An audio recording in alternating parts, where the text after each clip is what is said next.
LMG. Wow. What's that? LMG stove.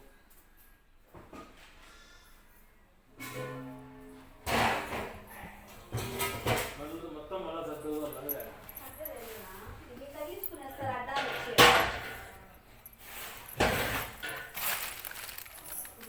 ఇది జరగలేమా అడ్డం లేదా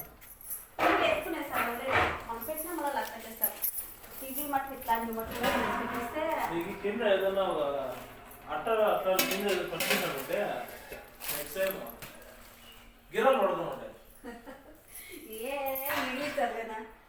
లాస్ట్ లో వచ్చినారనుకో అవి కూడా ఉండవు కాబట్టి ఎత్తుకొని వెళ్ళిపోదు.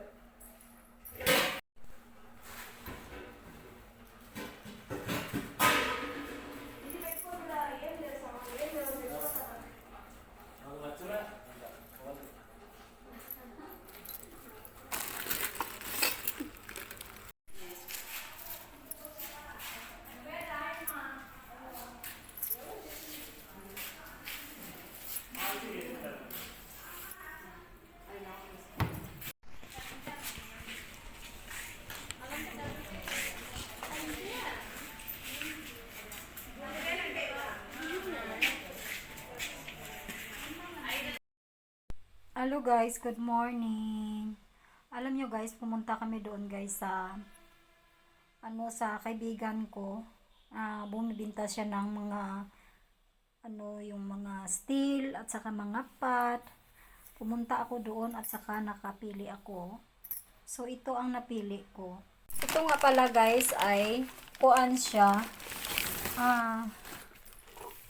Pwede siyang malutuan kahit na kunting curry lang. Pwede siya malutuan. 3 sets siya. May maliit at saka malaki. Ano naman ito? Ang bigat. Bigat siya. Hindi siya sa loob. Yung para siyang non-stick. Hindi po siya non-stick. Ito po ay maganda. Kasi pangit daw kasi pag non-stick. Ito ay normal lang siya. Yung sa labas, paano lang siya, may painting siya. Pero sa loob, hindi siya non-stick. So, 3 set po ito siya. At saka may siya. May takip rin. Hindi ko pa siya na assemble. Ito naman ang takip ng maliit.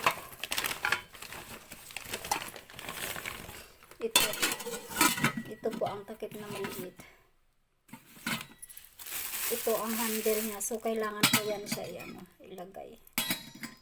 Ayan. At saka, plato. Itong plato na ito, guys, 11 kg siya. Mabigat siya. Yung isang piraso, mabigat siya. Hindi po ito tinataya. Kumuha ako ng 4 na piraso kasi nga kami ay may 4 na piraso din. Na hindi namin ginagamit ba kumbaga may mga bisita. Pero dito guys, may mga bisita dito sa bahay na pupunta. Ang ginagamit talaga namin ay paper plate. Kasi para wala nang hugasan. May hugasan pero konti lang yung pinaglutuan lang ng mga kanin. So 4 na piraso ang nakuha ko. So 11 kilo siya. At saka ito naman ay 1 set na hot pot. Hindi ko naman ito araw-araw na gagamitin guys. Halimbawa, pag may festival dito, pag busy kami sa shop. Kasi nga, pag may festival dito, wala talaga akong time na uuwi at saka magluto. So, pag may festival talaga, isang beses lang ako nagluto. Gising ako ng umaga, pagkatapos magluto ako ng breakfast at saka yung lunch namin ay the same lang, lunch at saka dinner. So nag-a-adjust lang kami pag may festival dito kasi nga full day nandun kami sa shop namin, buong araw nakatayo, entertain sa mga customer. So ito ay maliit ito siya.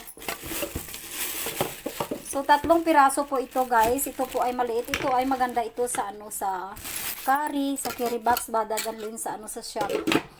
Ayan. So, ito siya. Para may mas maliit ata. Ito. Ayan na ang maliit. Yan ang maliit. At saka, ito ang kunting malaki siya kunti. Ayan. O, diba? So, may ano na ako. May 3 piraso. Ito maganda ito pag may mga biryani. Sa ano lang ba? Sa 3 persons lang. 3 person or 4 persons. So, lalagyan ito ng ano, mga biryani or kanin. Para ano siya guys ba? Para ang ano, ang pagkain hindi mabilis lumamig pag ilagay sa hot pot. So, ito ang nakuha ko kaapon. Binigyan ko ng trabaho ang sarili ko.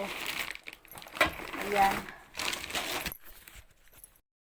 Alam nyo guys, ito po ay ano, hindi po siya na stable na shop. Kasi yung kaibigan ko, may negosyo siya. Every year lang yun siya. Every year, parang ano sa atin, parang hulugan ata sa atin.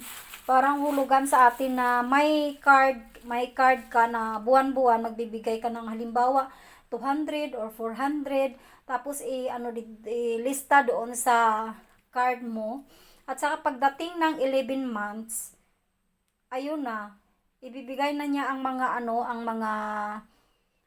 kung sino yung nagbabayad sa kanya, ibibigay niya yung mga bowls.